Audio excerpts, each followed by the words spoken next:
Welcome back, my friends. Welcome back. Scotty the Trucker coming to you from Cheyenne, Wyoming. One of my favorite places to drive through when the weather is nice. And usually when I'm coming through here, it's snowy and yucky. But today was gorgeous.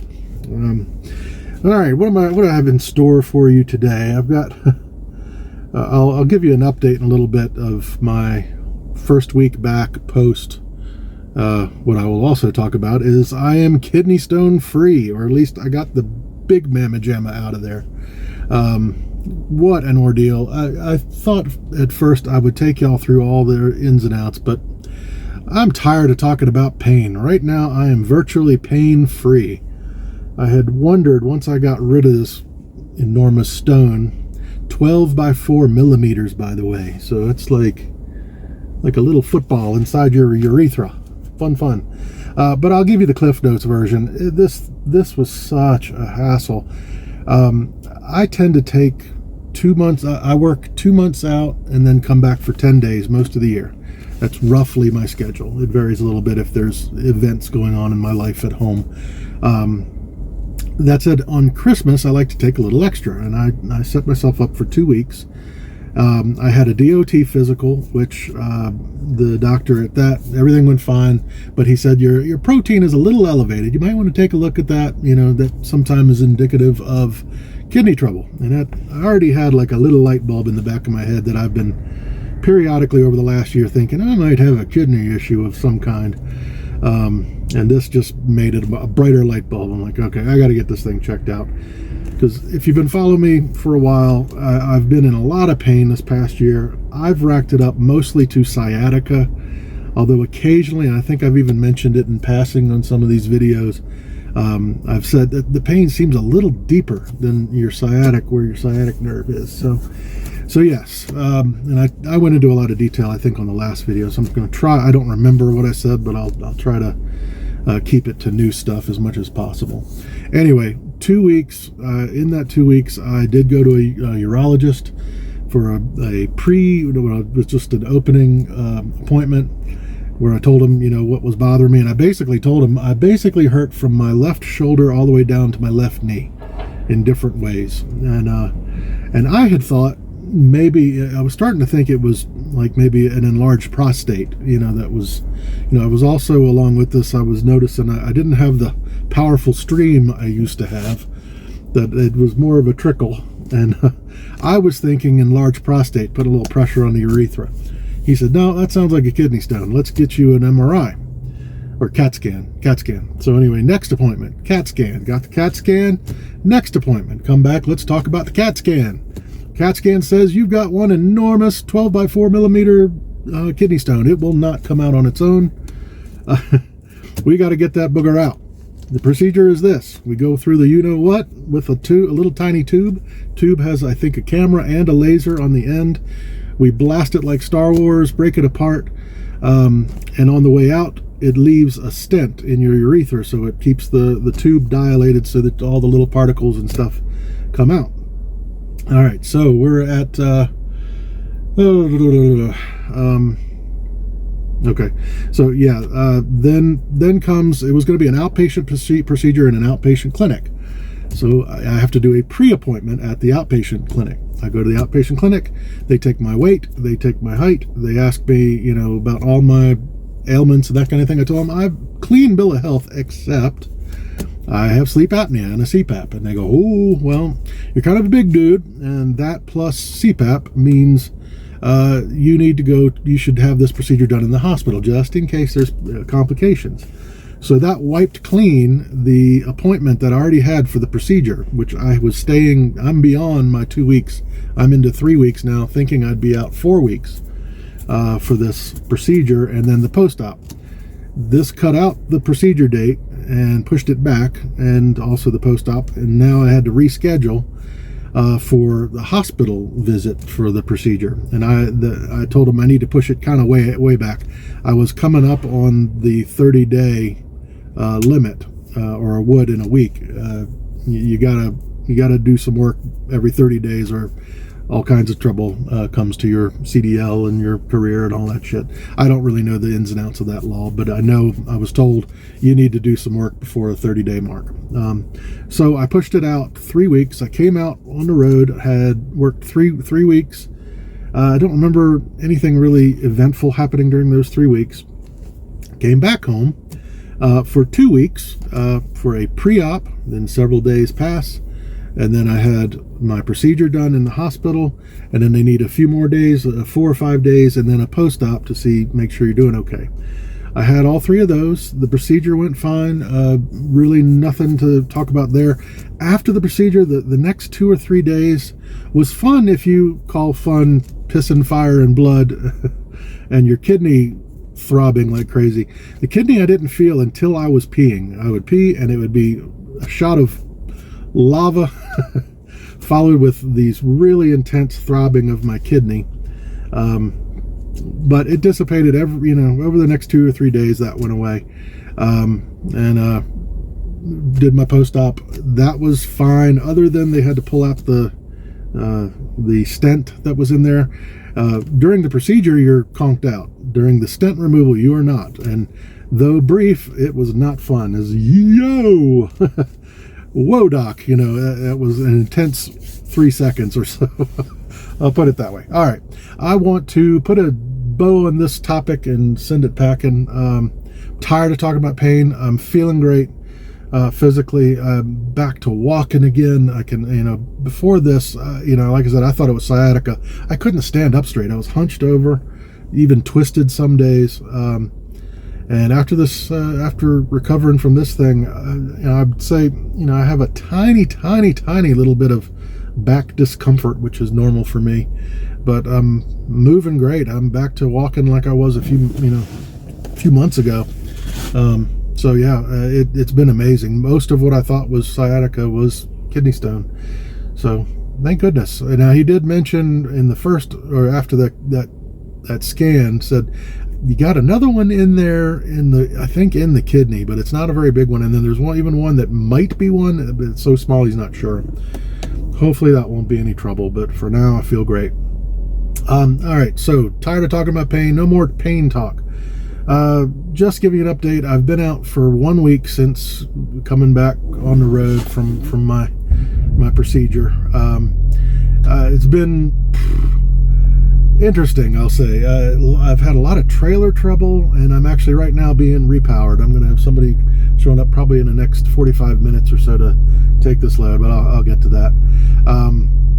Yeah, 2 trailer. My first load went from Winchester, Virginia to, I want to say Iowa, I think. Yeah, I think so. And that one, went to pick up my trailer from home, from a different location. Picked it up. It had a bad starter on the reefer. So I ended up taking that trailer. That's never fun when that happens. You really don't know. Is this going to be a giant pain in the ass, or is it gonna be a blip? It turned out to be a blip. On the way was a really great service place. They jumped right on it, fixed it, and it was 5 miles from my 01. So that trailer problem, no big deal. Second load, and this is going back a week, and my memory, as you know, is not that great. Second load, the trailer. Oh yeah, I picked up a trailer at a meat place. It was a drop and hook. Everything was ready. It was going swimmingly well. I go to first check my tandem scales, and I notice there's no air to the tandem scales, which it doesn't happen often, but it's happened before. Like, well, maybe it's just a line to that scale that is messed up. So I proceeded to try to do the tandems. I went back to pull the pin on the tandems. No reaction. You could open and close it with no sound. Usually you hear a bunch of gears clanking and things as the pins try to move out of place. So I know I got a problem, and I will not budge. So yep, call Road Assist. They get somebody out there. It took several hours for them to come out. This is Sunday, by the way, and those of you that drive know, kiss of death is trying to get people out on a Sunday, and it took forever for them to find somebody to come out. The guy came out. And I had already thought I had deduced I was close. I found where the leak was back there. To me, there's the air tank. It's a 2 2 or 3 feet long air tank. I felt in there, it felt like it was a hose coming from the tank, but anyway, he diagnosed it as the tank itself looked like it had an old weld that was rusted out, and the tank itself was cracked and leaking. So he says, I don't have a tank right now. I'll be back, or I'll send somebody else in the morning to swap out this tank. So he does so. Now, the good news was I was way early. This had loads of time on it. He did eventually show up the next morning around 11 o'clock, and I still made it on time. But yeah, it was a lot of sitting around. I think it was a total of like 18 hours from the time I got that trailer. Since then, there's been, the dispatch has been sending me loads. On this time, I actually got my last load and this one at the same time, which kind of caused this issue with my repower. The load before this one, it's one of those places I won't mention, but y'all know the type, and likely know the actual one. But it's one of those where they're notorious for making you wait forever. Anyway, drop and hook. I go, I drop. The guy says it's not ready. I will give you a call. Okay. He says you can't bobtail out of here. I mean, you can't bobtail here. You got to go to the truck stop. I do. So I go to bed with my phone next to my head, and I also had gone on Trucker Path and seen the comments were all, get ready to take a 10. These guys are often 2 days behind. There were people complaining about 40 hours wait and things like that. I was hoping it wasn't that bad. But anyway, phone by my head. I set my alarm for, I think, 8 or 9 hours sleep.